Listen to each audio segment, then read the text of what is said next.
বর্তমানে ব্যাপক হারে ডেঙ্গু রোগী পাওয়া যাচ্ছে, একই সাথে ডেঙ্গু রোগীর মৃত্যুর খবরও পাওয়া যাচ্ছে, সেই সাথে টাইফয়েড অনেক রোগী পাওয়া যাচ্ছে। তাই এই দুই জ্বরের মধ্যে কি কি পার্থক্য, বিষয়গুলো নিয়ে আজ আলোচনা করব। আসসালামু আলাইকুম, আমি ডাক্তার আবু তাইয়েব। আজ কথা বলবো ডেঙ্গু জ্বর ও এন্টেরিক ফিভার অর্থাৎ টাইফয়েড জ্বরের মধ্যে পার্থক্য নিয়ে। প্রথমে জানতে হবে ডেঙ্গু রোগ বা ডেঙ্গু জ্বর কেন হয়। ডেঙ্গু জ্বর হলো মশাবাহিত ভাইরাস রোগ। এডিস ইজিপ্টি স্ত্রী মশার কামড়ের ফলে 2 থেকে 15 দিনের মধ্যেই ডেঙ্গু জ্বর হয়। টাইফয়েড জ্বর কেন হয়? এন্টেরিক ফিভার বা টাইফয়েড জ্বর হলো পানিবাহিত একটি রোগ। দূষিত পানি ও খাবারের মাধ্যমে এই জীবাণু শরীরে আসে। পরিপাকতন্ত্রের আন্তরিক প্রক্রিয়ার মাধ্যমে এই জীবাণু রক্তে প্রবেশ করে জ্বরের সৃষ্টি করে। এই জীবাণুর নাম salmonella typhi and salmonella paratyphi. Dengue জ্বরের সাধারণ লক্ষণগুলো হচ্ছে হঠাৎ উচ্চমাত্রার জ্বর হওয়া, যা 102 থেকে 105 ডিগ্রি ফারেনহাইট পর্যন্ত হতে পারে, সাথে তীব্র মাথা ব্যথা অথবা চোখের পিছনে ব্যথা, মাথা ঘোরানো, বমি বমি ভাব হওয়া, মাংসপেশিতে ব্যথা হওয়া, বিভিন্ন জয়েন্টে বা হাড়ে ব্যথা হওয়া, বমি বমি ভাব হওয়া, এমনকি বমি হওয়া এবং কোষ্ঠকাঠিন্য হওয়া, আলোর প্রতি সংবেদনশীল হওয়া, শরীরের বিভিন্ন স্থানে র্যাশ বা ফুসকুড়ির মতো লালচে দানা ওঠা। এই উপসর্গগুলো 2 থেকে 7 দিন পর্যন্ত স্থায়ী হতে পারে। কোন ব্যক্তি দ্বিতীয়বার ডেঙ্গু জ্বরে আক্রান্ত হলে সেক্ষেত্রে তার লক্ষণগুলো আরো গুরুতর হতে পারে।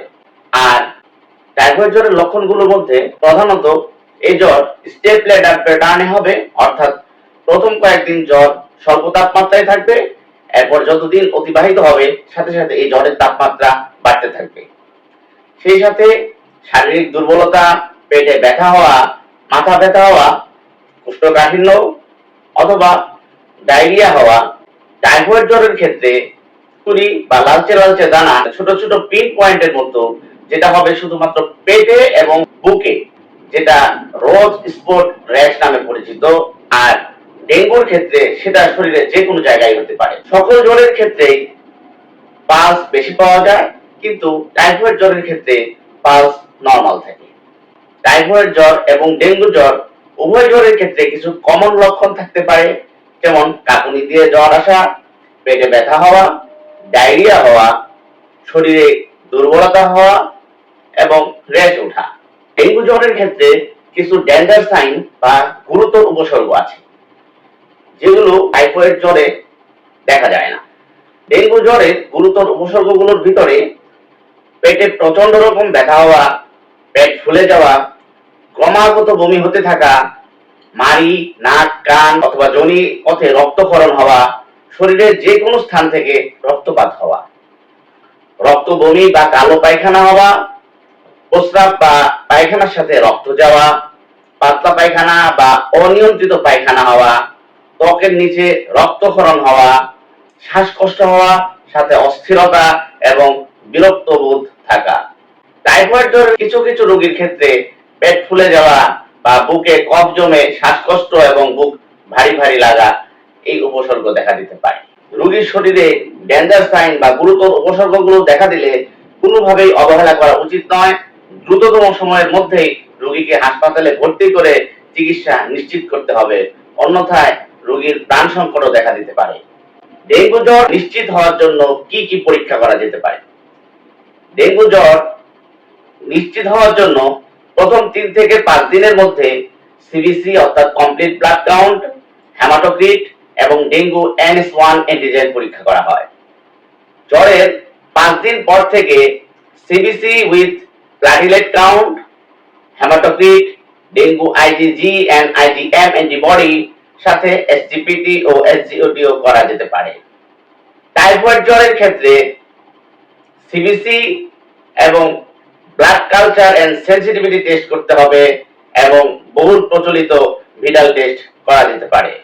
ডেঙ্গু জ্বর হলে রোগীকে পর্যাপ্ত পরিমাণে বিশ্রাম নিতে হবে, অর্থাৎ বেড রেস্ট। ডেঙ্গু জ্বরে শুধুমাত্র প্যারাসিটামল যেমন নাপা, এইস, রিসেট, রেনোভা ইত্যাদি ট্যাবলেট বা সাপোজিটরি ব্যবহার করতে হবে। শরীরের তাপমাত্রা অবশ্যই 102 ডিগ্রি ফারেনহাইটের নিচে রাখতে হবে। শরীরে যতই ব্যথা থাকুক না কেন কোনো ধরনের ব্যথানাশক ঔষধ যেমন ক্লোফেনাক, ভলটালিন, অ্যাসপিরিন, ক্লোপিডোগ্রেল, আইবুপ্রোফেন, স্টেরয়েড ইত্যাদি জাতীয় ওষুধ কোনোভাবেই খাওয়া যাবে না। রোগীকে কুসুম গরম পানি দিয়ে বারবার শরীর মুছে দিতে হবে। হাসপাতালে ভর্তি ডেঙ্গু রোগীর পানি শূন্যতা রোধে রোগীকে আইভি ফ্লুইড বা স্যালাইন দেওয়া হয়, সেই সাথে রোগীর উপসর্গ অনুযায়ী চিকিৎসা করা হয়। ডেঙ্গু রোগীকে প্রচুর পরিমাণে তরল জাতীয় খাবার খেতে বলা হয়, যেমন পানি, খাবার স্যালাইন, ফলের রস, স্যুপ, ডাবের পানি, দুধ, ভাতের মাড় ইত্যাদি।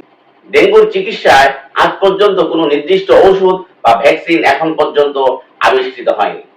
মনে রাখতে হবে, শুধু অতিরিক্ত পানি খেলে শরীরে লবণ এবং চিনির ভারসাম্য দেখা দিতে পারে, তাই তরল জাতীয় খাবার খেতে হবে। আর টাইফয়েড রোগীর চিকিৎসার ক্ষেত্রে পুরোটাই ভিন্ন রূপ। সেক্ষেত্রে টাইফয়েড রোগ নির্ণয় হলে বা ডায়াগনোসিস কনফার্ম হলে রোগীকে অ্যান্টিবায়োটিকের মাধ্যমে চিকিৎসা শুরু করতে হবে। রোগীর অবস্থা অনুযায়ী মুখে অথবা আইভি শিরাপথে রোগীর অ্যান্টিবায়োটিক ওষুধ প্রদানের মাধ্যমে চিকিৎসা প্রদান করা হয়। ডেঙ্গু রোগের ক্ষেত্রে কি কি জটিলতা হতে পারে?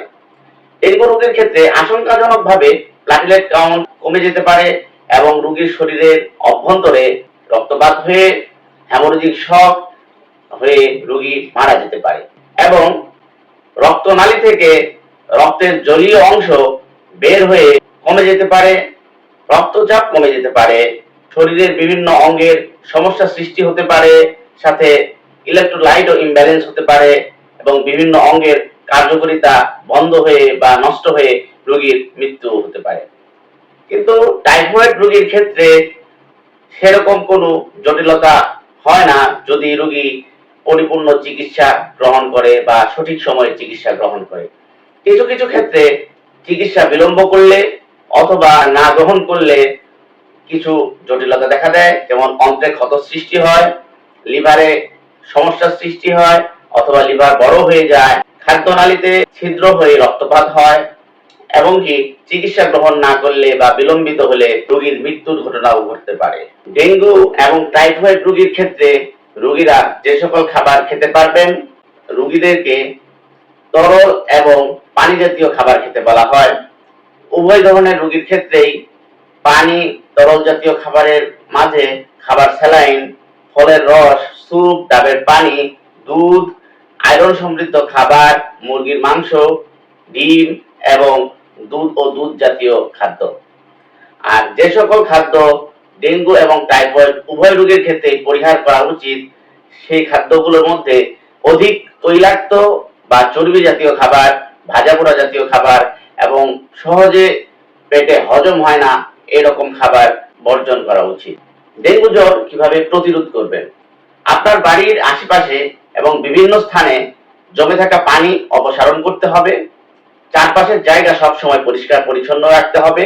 পানি জমে থাকতে পারে এমন জিনিসপত্র উল্টে রাখতে হবে, যেমন ফুলের টব, অব্যবহৃত বালতি, বোল, ডাবের খোলস ইত্যাদি। যখনই ঘুমান না কেন মশারি ব্যবহার করতে হবে। জানালাতে নেট ব্যবহার করতে পারেন। শরীরের অনাবৃত স্থানে মশা নিবারক ক্রিম, স্প্রে ইত্যাদি ব্যবহার করতে পারেন। সম্ভাব্য স্থানে মশা নিধনের ঔষধ, স্প্রে কিংবা কয়েল ব্যবহার করতে পারেন। পাতলা এবং ঢিলেঢালা পোশাক পরিধান থেকে বিরত থাকতে হবে। শিশু, বয়স্ক এবং বিভিন্ন জটিল রোগে আক্রান্ত যেমন ডায়াবেটিস, হাইপারটেনশন, কিডনি রোগীদের ক্ষেত্রে বিশেষ যত্ন নিতে হবে। ডেঙ্গু প্রতিরোধে সচেতন হতে হবে, সতর্ক থাকতে হবে, কোনোভাবেই আতঙ্কিত হওয়া যাবে না। অন্য ক্ষেত্রে টাইফয়েড প্রতিরোধ করার উপায়গুলোর মধ্যে প্রধানত পানি ফুটিয়ে পান করতে হবে অথবা বিশুদ্ধ পানি পান করতে হবে। সেক্ষেত্রে টিউবওয়েলের পানি বা গভীর নলকূপের পানি পান করা যেতে পারে। খাবার খাওয়ার আগে অবশ্যই 2 হাত সাবান দিয়ে ধুয়ে দিতে হবে। রাস্তার পাশে বিক্রিত মুখরোচক বিভিন্ন খাবার খাওয়া থেকে বিরত থাকতে হবে, যেমন চটপটি, ফুচকা, ঝালমুড়ি, রাস্তার ধারে বিক্রিত শরবত এবং বিভিন্ন স্বাদ জাতীয় খাদ্য, খোলা জাতীয় খাবার থেকে বিরত থাকতে হবে। দীর্ঘদিন যাবৎ টাইফয়েডে আক্রান্ত ব্যক্তি হাত থেকে খাবার গ্রহণ থেকে বিরত থাকতে হবে। ওয়ার্ল্ড হেলথ অর্গানাইজেশন বা WHO হিসাব অনুযায়ী প্রতি বছর টাইফয়েডে আক্রান্ত রোগীর সংখ্যা 90 লক্ষ। ডেঙ্গুতে আক্রান্ত রোগীর সংখ্যা প্রায় 40 কোটি, কিন্তু টাইফয়েডের মৃত্যু হার 1.5 লক্ষ, যেখানে ডেঙ্গুতে মৃত্যু হার প্রায় 25,000। ডেঙ্গুতে অধিক আক্রান্ত হলেও মৃত্যু সংখ্যা কম, কারণ ডেঙ্গুর ক্ষেত্রে মানুষ সচেতন এবং সতর্ক বেশি থাকে, কিন্তু টাইফয়েড এর ক্ষেত্রে অসতর্ক এবং অবহেলা করে, যার ফলে টাইফয়েড রোগীর আক্রান্ত হয়ে মৃত্যুর সংখ্যা তুলনামূলক বেশি। তাই আমাদেরকে সতর্ক থাকতে হবে এবং সচেতন থাকতে হবে, কোনোভাবেই আতঙ্কিত হওয়া যাবে না। আজ এই পর্যন্তই, অন্যদিন অন্য কোনো বিষয় নিয়ে আবার কথা হবে, আবার দেখা হবে। সে পর্যন্ত সবাই ভালো থাকবেন। সেই সাথে আমার ভিডিওটি যারা দেখছেন ফেসবুক থেকে দেখে থাকলে পেজটি অবশ্যই লাইক এবং ফলো করবেন, আর ইউটিউব থেকে দেখলে অবশ্যই সাবস্ক্রাইব করে পাশে থাকবেন। ধন্যবাদ। আসসালামু আলাইকুম।